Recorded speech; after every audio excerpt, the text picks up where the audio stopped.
Do you have whatsoever that the Conservatives would be willing, A, to vote for the motion this evening, or take the committee on the road? Dave, what's your motion? Well, right now, we have no indication that the government is prepared to consider any kind of public hearings outside the safety bubble of Ottawa.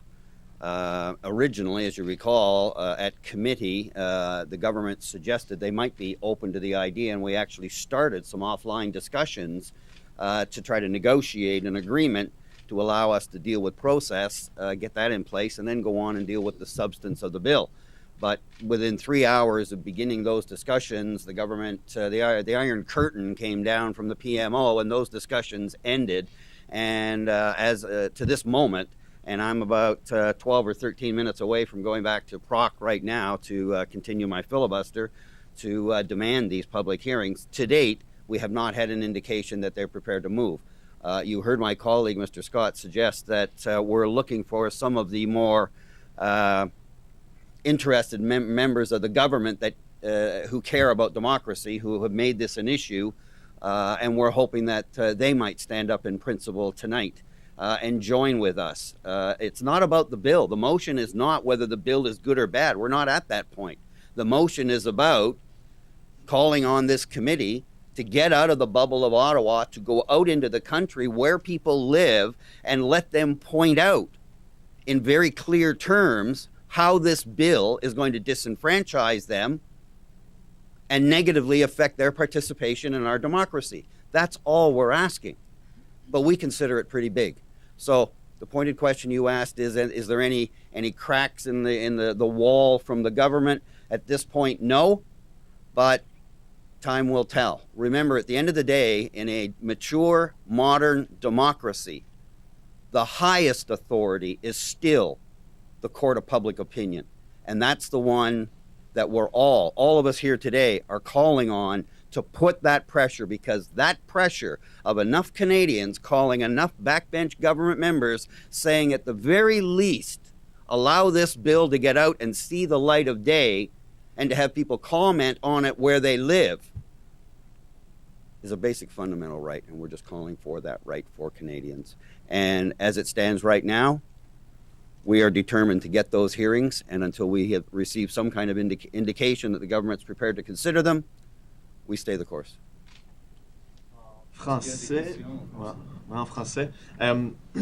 Avez-vous des échos des députés d'arrière-ban conservateurs qui seraient peut-être tentés de voter en faveur de votre motion ou de tenter que ce comité-là puisse voyager? Et pensez-vous vraiment qu'avec les 50 000 noms, vous soyez capable de faire changer un peu le poids de la balance? Personnellement, je pense que la pétition puis le poids de l'opinion publique présentement, je pense que c'est une première étape qui est très importante.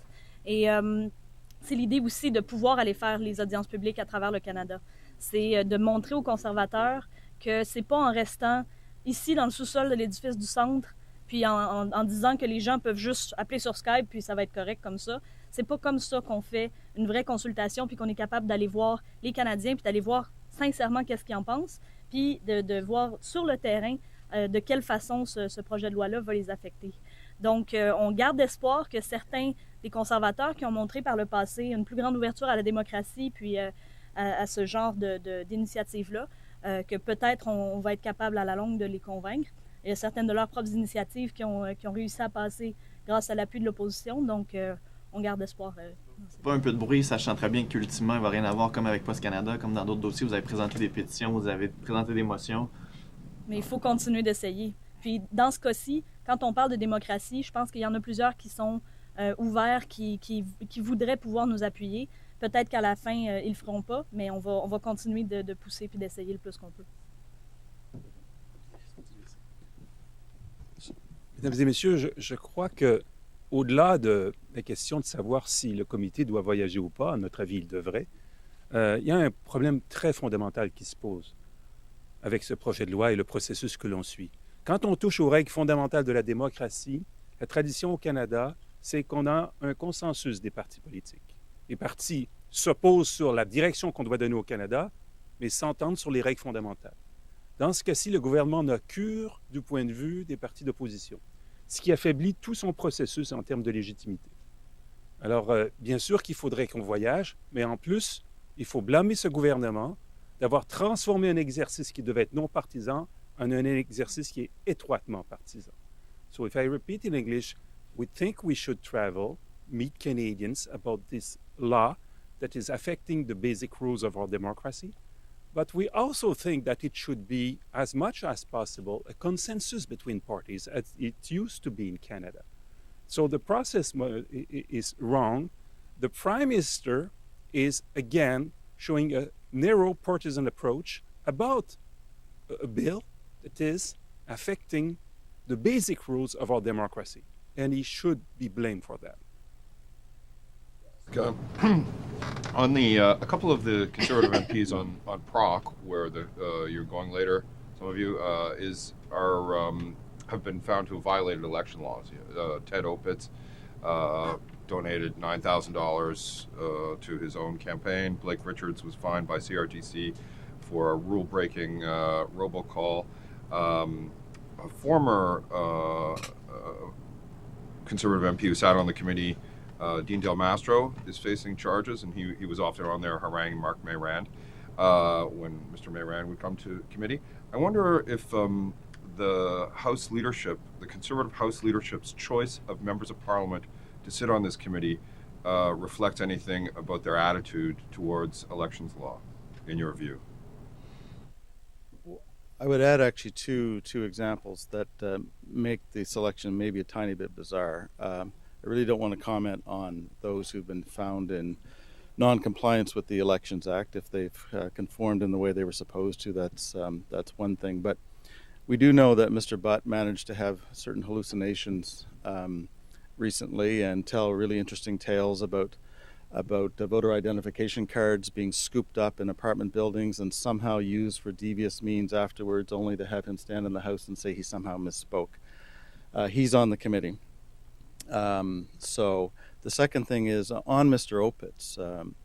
The ultimate irony of all of this is that he probably would not be sitting in the House if the government's philosophy under this bill were in effect in 2011, because it was in Etobicoke Centre where the so-called the irregularities took place that are being used as part of the justification by the government. And the fact is the irregularities are almost every one of them are very, very trivial. Failing to tick a box saying I'm about to administer an oath, etc., etc. So it's the funniest thing in the world to be sitting there and seeing Mr. Opitz there, because the government's own bill might have made it very difficult for him to be sitting there. It's going to be a very interesting process, put it that way. Just say, based on the examples you just cited, how would things be different under this bill? Well, one thing is Canadians would never know those particular MPs were under investigation, would never have known of the charges of elections fraud against, for instance, Dean Del Mastro, because they're not concluded. The way C-23 would work, as Scott Sims put it so well, they're not making the chief electoral officer more neutral, they're neutering him. They're also silencing him, gagging him, and they're also changing, not only they changed the Elections Act through C-23, they also amend the Access to Information Act to ensure that information surrounding investigations of electoral fraud will not be accessible by Canadians under freedom of information processes. So it's gagging and binding the chief electoral officer. I don't mind particularly the idea of putting the Commissioner for Canada's elections to investigate crime inside the Office of Public Prosecutions. I sure do mind that person will not have subpoena powers to investigate these things properly.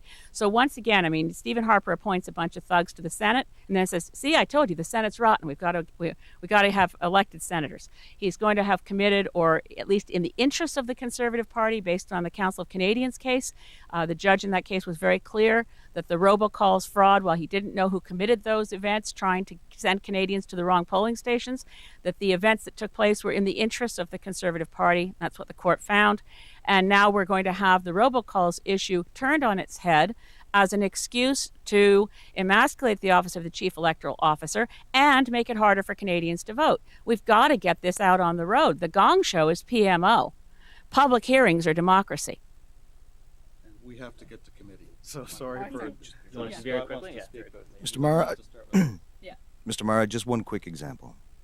Yesterday I did my speech on the motion put forward by the NDP, and I spoke about what I spoke here.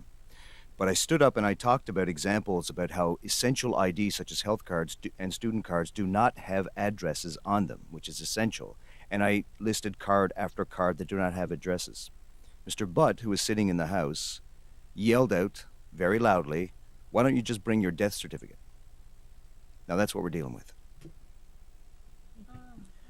One thing I would like to add is that Canadians across the country are aware of who is on the committee, and they've already donated, several hundred of them have donated to put hard-hitting radio ads on the air in the home ridings of Conservative members of the House committee that is studying this bill. And there's a press release that will be in your inbox that will have a link to the recording of that ad that will begin to roll out over the next several days. And with that, I'd like to thank you all for attending, and all of the opposition MPs, thank you very much, and have a good day. Are you going to carry these up to Prof, or do you need us to?